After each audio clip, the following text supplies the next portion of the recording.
नवरात्रीमध्ये आई भगवतीची उपासना करून ऊर्जा संपादन करायची असते आणि म्हणूनच काही नियम पाळायला हवेत. काही गोष्टी अशा आहेत ज्या नवरात्रीत अजिबात करू नये किंवा काही गोष्टी अशा आहेत ज्या नक्की कराव्या. आधी बघूया कोणत्या गोष्टी करायच्या नाही. नवरात्रीमध्ये तुम्ही 9 दिवसांचे उपवास करत नसलात तरीसुद्धा मांस, मदिरा, कांदा, लसूण, खूप तिखट, झणझणीत असे पदार्थ खाऊ नये. नवरात्रीच्या 9 दिवसांमध्ये सात्विक आहार घ्यावा. जर तुम्ही 9 दिवसांचे उपवास करणार असाल तर प्रश्नच नाही, पण जरी तुम्ही उपवास करणार नसाल तरीसुद्धा तुमचं भोजन जे आहे ते सात्विक असेल याकडे लक्ष द्या.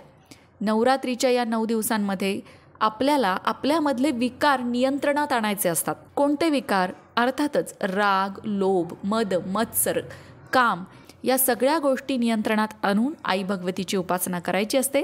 म्हणून खूप रागावणं, वादविवाद घालणं, घरामध्ये भांडणं, कटकटी, आपटाआपटी या गोष्टी नवरात्रीच्या दिवसांमध्ये चुकूनही होणार नाही याची काळजी घरातल्या सगळ्यांनी घ्यायची असते. नवरात्रीच्या काळामध्ये खोटं बोलू नये, कुणालाही फसवू नये. खरं तर या गोष्टी इतर वेळी पण नाही कराव्या, पण निदान तुम्ही नवरात्रीचं व्रत करताय तर कधीकधी तुम्हाला असं वाटत असेल ना की आम्ही तर खूप देवाचं करतो पण देवाचा अनुभव आम्हाला काही येत नाही किंवा आमची इच्छापूर्ती काही होत नाही, आम्ही केलेली साधना फळाला जात नाही. त्यामागे कारण हे असतं की त्याचे नियम आपण पाळत नाही. नवरात्रीचे नियम असे आहेत की नवरात्रीच्या काळामध्ये आई भगवतीची उपासना करत असताना खोटं बोलू नये, कुणालाही फसवू नये. जेव्हा आपण साधनेबरोबर अशा छोट्या छोट्या गोष्टी किंवा असे जे नियम आहेत ते सुद्धा पाळतो तेव्हाच आपल्या साधनेला तेज चढतं आणि तेव्हाच आपली साधना ईश्वरापर्यंत पोहोचते, हे लक्षात ठेवा. सगळ्यात महत्त्वाचं म्हणजे स्वच्छता पाळायची आहे. घर असेल, तुमचं शरीर असेल, देवघर असेल, तुमचं अंगण असेल, इथे नवरात्रीच्या काळामध्ये स्वच्छता ठेवायची आहे. एकंदरीतच नवरात्रीच्या काळामध्ये सात्विक आहार घ्यावा, शुद्ध आचरण ठेवावं, देवीची उपासना करावी, दानधर्म करावा.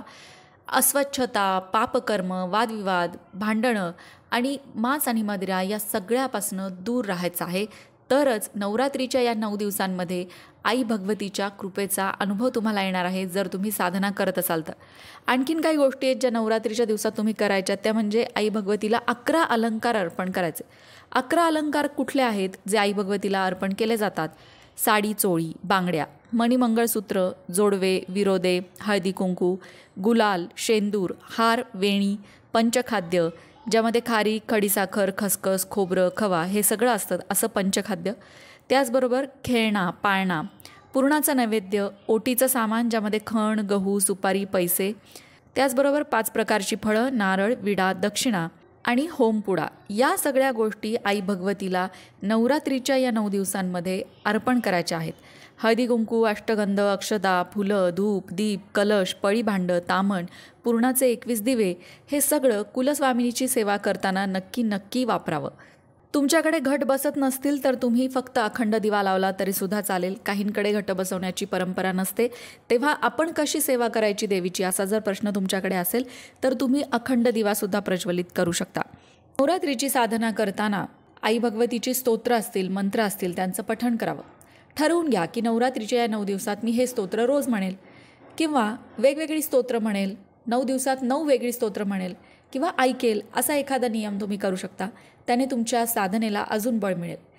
सगळ्यात सोपा उपाय म्हणजे जर तुम्हाला काहीच माहीत नसेल की नवरात्रीमध्ये कशी साधना करायची, देवीची उपासना कशी करायची, तर अतिशय सोपा साधा मार्ग आहे.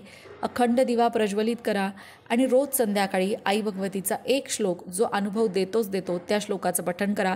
तो श्लोक आहे, सर्व मंगल मांगल्ये शिवे सर्वार्थ साधिके शरण्ये त्र्यंबके गौरी नारायणी नमोस्तुते.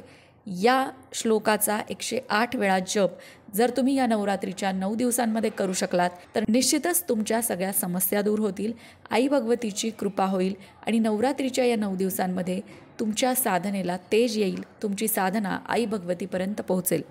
या व्यतिरिक्त तुम्ही नवरात्रीचा कोणताही एक दिवस आई भगवतीसाठी कुंकुमार्चन पूजा करू शकता. ती अगदी कोणतीही गृहिणी घरातल्या घरात करू शकते. ती पूजा कशी करायची याचा व्हिडिओ आपल्या लोकमत भक्ती चॅनलवर आहे. त्याचबरोबर एक दिवस आई भगवतीची ओटी भरा. ती ओटी तुम्ही मंदिरात जाऊन भरा किंवा अगदी घरात तुमचे घट बसलेले आहेत तिथे सुद्धा तुम्ही आई भगवतीची ओटी भरली तरीसुद्धा चालेल. नंतर ती ओटी एखाद्या सवाष्णीला देऊन टाका. त्यानंतर आणखीन एक गोष्ट तुम्ही करू शकता ती म्हणजे नवरात्रीमध्ये कुमारिका पूजन केलं जातं. आता परंपरेने तुमच्या घरामध्ये अष्टमीला, नवमीला कुमारिका पूजनाची प्रथा असेल तर काही हरकत नाही.